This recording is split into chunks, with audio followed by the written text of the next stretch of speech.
Good afternoon. My name is John Klepadlo. I'm the son of Richard Allen Klepadlo, whose birthday would have been on the 14th of June. He would have been 85 years old, but unfortunately, he was taken from us in October of 2021. So I'm doing a little tribute. These are the photos of him that we found, and I'm going to tell one of his stories. Okay. You need to know that I have married a very nice Taiwanese / Chinese lady. And my mom and dad were both really thrilled about the idea of me, first of all, getting married, but also the young lady that I married, they took a strong liking to. And my dad was very proud of the fact that he had a beautiful Chinese daughter-in-law. So he was telling all of his friends on this ham system that he had that he really enjoyed the idea of having a Chinese daughter-in-law. Well, there was people that were using these ham radio that weren't exactly as enthusiastic about him having a Chinese daughter-in-law.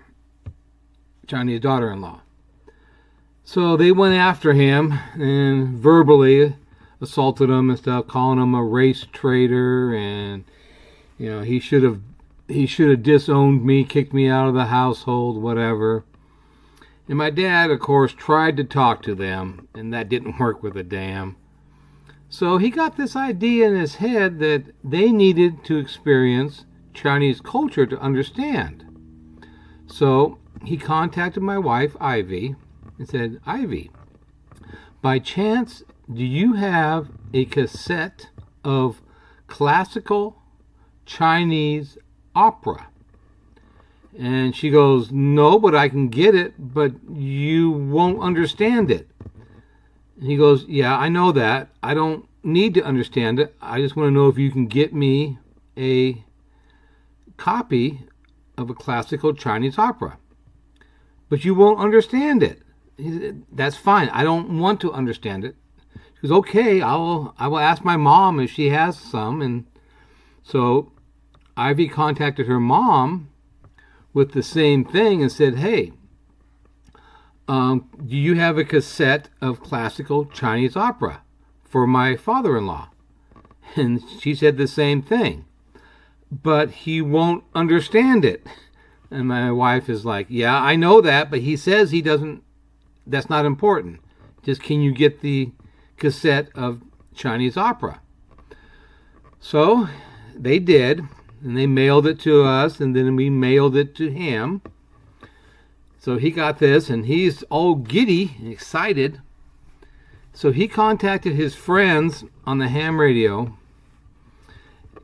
and contacted them by phone and said, "Hey, on this day, at this time, I'm going to go on the frequency, whatever the frequency was, and I'm going to start talking about my family again.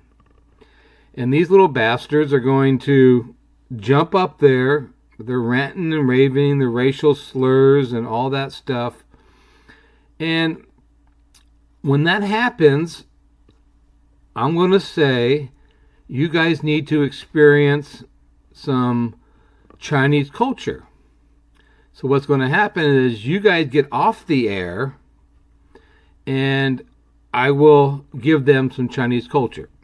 Well, to give you some background, my dad, when he moved to Arizona, had one of the more powerful ham systems out there. Because he'd been a radioman his whole life. He had been dealing with, ham systems when he was in the Merchant Marine, when he was in the Navy. He spent 20 some odd years in the Navy with doing this stuff. So he called them up and said, hey, I've been married to this young lady. I mean, my son has married this young lady, and and these guys came up there, jumped up, and started yelling and screaming about him being a race traitor and not punishing me and making me. So my dad just said, okay, you guys need to experience some Chinese culture.